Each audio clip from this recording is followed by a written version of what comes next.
Well, once again we see multiple violent tantrums from the religion of permanent offence. Some things never change, do they? Once again we see Islam self-detonate, if you'll pardon the expression, and show once again why it's about as welcome on this planet as an asteroid. Once again we see thousands of Islamic nutcases take time out from beating up their wives to show their sensitive side. How? By smashing up the towns they live in, egged on by clerical ignoramuses whose motives are even lower than the literacy level of their followers. And once again we in the civilized world are being urged to censor ourselves out of respect for a religion that violates the human rights of half the people on the planet and that doubles as a political ideology indistinguishable from Nazism. It would be funny if it wasn't so obscene. Or should that be the other way round? To call these riots infantile and imbecilic is to give them a dignity they don't deserve. They can only be described as Islamic. Let me get this straight. We're supposed to show tolerance and respect for a religion that doesn't know the meaning of either word and goes out of its way to prove it every day. We're supposed to amend our values to accommodate a religion that accommodates nothing and nobody. Dream on, people. It's not going to happen. Because with Islam, it's always a one-way street. We've learned that lesson the hard way. We can't afford any more tolerance and respect. We've been sucked dry.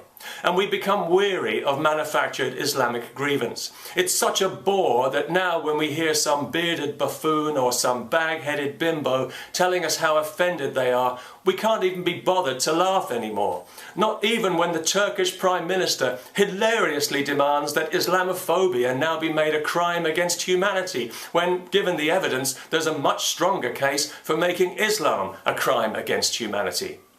Besides, Turkey is already hypocritically guilty of one of the worst crimes against humanity in history, the Armenian genocide, a crime it doesn't even have the balls to admit to. When Muslims start showing the same level of outrage about things that are genuinely offensive, like the thousands of women and girls who are murdered and mutilated and raped every year in their countries, then we might take them a bit more seriously. As it is, there is nothing on this planet less deserving of sympathy or respect than Muslim outrage. Indeed, there's something deeply comical about it. It's so contrived and so cringingly unself-aware, it's impossible to take seriously, even if we wanted to, and nobody in their right mind wants to anymore. There was a time when Islam was given the benefit of the doubt by many people in the West. Now we think it's poison and we wish we'd never heard of it because 20 years of baseless grievance mongering and knee-jerk offence have shown us this religion for what it really is, and now we don't like it, we don't trust it, and we are never going to respect it. And we don't care how Muslims feel about that. Everything's an insult to this religion.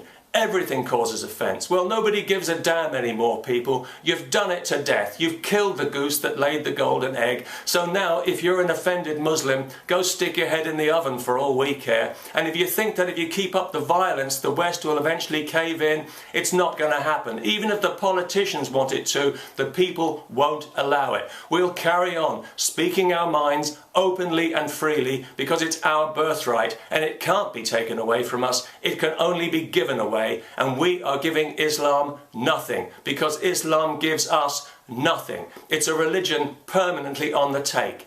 Gimme, gimme, gimme is all we ever hear. Gimme respect, even though I haven't earned it. Gimme special treatment or I'll be offended and you'll be a racist. Well, we're sick and tired of hearing it. We're sick and tired of Islam, and we're sick and tired of the needless conflict and intimidation that comes from this religion at every turn. All week we've heard Muslims telling us that we in the West need to understand how important the Prophet is to them. We do understand, and we don't care. That's the point. We don't care now, and we are never going to care. Get used to it. We don't give a damn about your feelings. Our feelings are more important, and our feelings tell us that we're sick to the back teeth of hearing about your religion, so stick a sock in it. And no amount of violence is going to change a thing. The more you riot and scream and shout, the less we're going to listen. It'll simply stiffen our resolve not to be bullied and pushed around by people whose values we don't respect because you've given us no reason to respect them, and, more to the point, because you are incapable of giving us such a reason. In short, we will not be told what we can and cannot say. Not by you, not by anybody, not now, not ever. No matter how many flags you burn, no matter how many embassies you attack, free speech will prevail and you'll suck it up and like it.